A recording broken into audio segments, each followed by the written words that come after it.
Meu marido marcamos um encontro com a mulher trans e quando a gente chegamos lá, vocês não vão imaginar tudo o que aconteceu. Até hoje eu preciso de terapia para lidar com tudo o que aconteceu. Eu sou casada há 10 anos e desde que eu conheço meu marido que a gente tinha esse desejo aí de se relacionar com outra pessoa.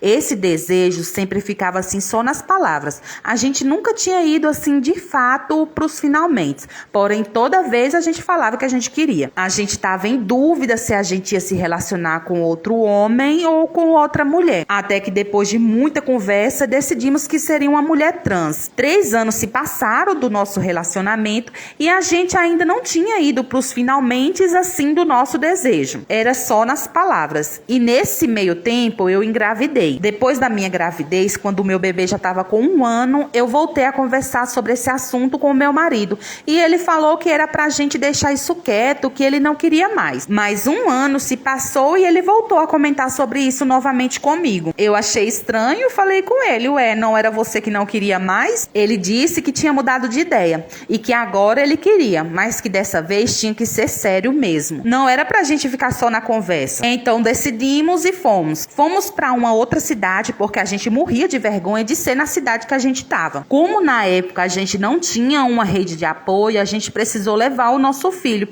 E eu levei a moça que me ajudava em casa pra ela poder cuidar do bebê enquanto a gente saía. Bem nessa época, estava tendo uma festa nessa cidade em que a gente foi. Se eu não me engano, era aniversário da cidade. Fomos em algum site, conversamos com algumas pessoas e escolhemos uma que foi do meu gosto e do gosto dele. Marcamos para 10 horas da noite. Marquem bem esse horário na sua cabeça, 10 horas da noite. Me arrumei, coloquei o meu filho para dormir e deixei ele com a moça. Falei que a gente ia apenas na festa da cidade. Claro que eu não ia falar onde a gente estava indo de fato, né? Falei que eu ia deixar meu celular ligado, que qualquer coisa ela podia me ligar. Essa moça que a gente escolheu, né, pra poder sair com ela, antes de nós irmos, ela nos fez um monte de pergunta. Disse que ela gostava sim, que ela queria sim, porém ela costumava sair só com pessoas da cidade dela. Ela nunca tinha saído com gente de outra cidade, porque ela tinha medo. Porque uma certa vez ela já tinha saído e ela passou por diversas coisas. Então ela tinha muito medo de acontecer novamente. Ela tinha colocado na cabeça dela que ela sairia só com pessoas da cidade dela. Então ela me pediu várias coisas, como o lugar onde a gente estava hospedado, entre 1000 e outras perguntas que ela fez. Também perguntamos algumas coisas sobre ela. Ela nos respondeu,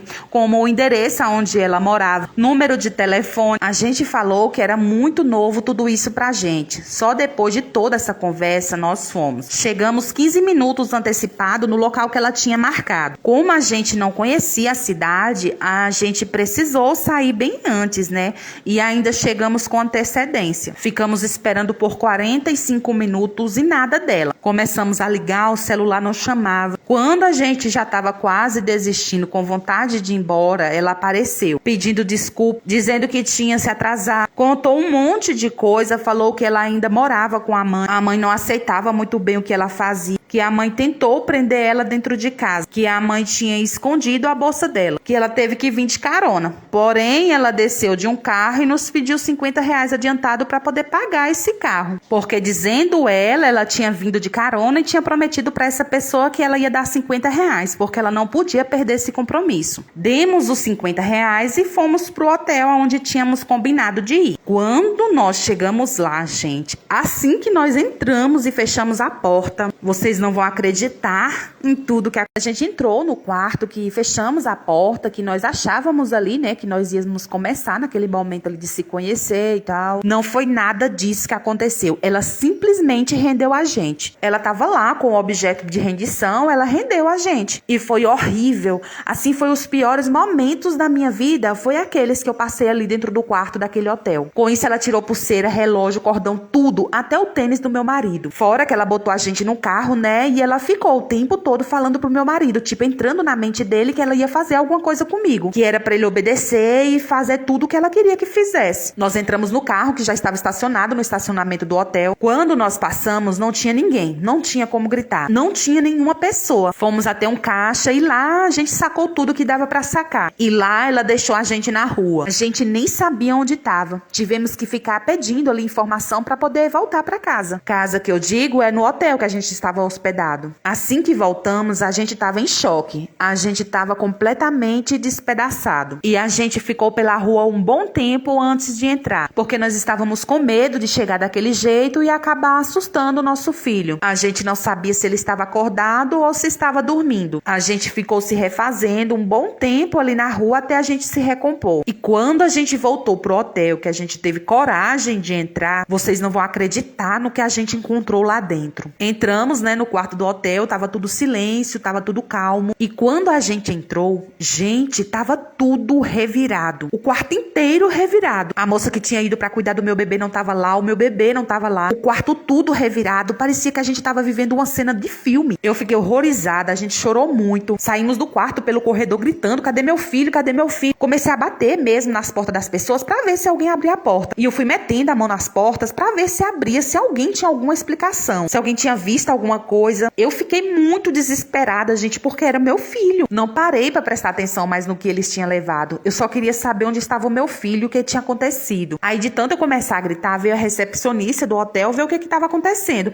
Eu falei que o quarto estava todo revirado. Comecei a falar que o meu filho sumiu, cadê o meu filho? Nesse momento veio a moça, que estava cuidando dele, com ele no colo, rindo e brincando, falando que ali no hotel tinha tido um barulho muito alto. Esse barulho acordou eles, que estavam todos os dois dormindo. O bebê não quis dormir mais e ela levou o bebê na área do parquinho para ver se ele cansava um pouquinho antes de voltar a dormir. Foi quando eu vi o meu filho, que eu abracei o meu filho, foi que eu comecei a ficar um pouco mais calma. Fomos para a delegacia, o rapaz do hotel disse que as câmeras estavam ruins, não conseguiu pegar nada. Lá na delegacia, o rapaz do hotel, todo mundo foi intimado. Demos a queixa lá, sobre o problema que a gente passou na rua e também fizemos lá o do hotel. O rapaz do hotel também foi multado por esse problema da câmera dele, porque ele disse que a câmera não estava funcionando e o advogado dele falou que ele ia receber uma multa por causa disso, porque não pode. No final das contas, depois de ter passado a noite toda na delegacia, tudo que eu queria era ir embora para minha casa. Depois que a gente conseguiu, no dia seguinte fomos para casa. Cheguei em casa, tomei um banho e o processo rolando e enrolando, enrolando. Gente, o processo levou mais de um ano até sair a conclusão de alguma coisa. Quando saiu, nós descobrimos que a pessoa que a gente ia se envolver com ela era parente do dono do hotel, que isso acontecia diversas vezes. Eles armavam sempre com alguma situação, sabe? Quando não era isso que acontecia, porque com a gente foi uma coincidência. A gente chamou uma pessoa que era dali, mas geralmente essa pessoa fazia amizade com a pessoa que estava hospedada ali, já para fazer isso mesmo. Falava que ia mostrar a cidade, sempre ali onde eles estavam almoçando, alguma coisa assim, para poder, ter uma oportunidade de chegar na pessoa. Na delegacia fomos informados que ele sempre se aproximava, ou era reclamando da comida, ou era elogiando a comida, falando que em algum lugar tinha uma comida excelente, muito boa, por um preço menor, e a pessoa ia se achegando, e eles faziam tudo isso. Só que no caso da gente, foi nós que fomos até essa pessoa, e eles juntaram ali, o que eles já faziam. Foram todos indiciados, a maioria dos pertences da gente, a gente conseguiu algumas coisas de volta, mas não tudo, porque muita coisa ela já tinha vendido, já tinha desfeito, também já tinha se passado um ano, e a gente conseguiu bem pouca coisa mesmo. Gente, isso ficou de lição. Nunca mais eu quero me envolver com ninguém, principalmente alguém de outra cidade, que eu nunca vi, que eu não conheço, não quero nem pra amizade. Quando se aproximam de mim, eu já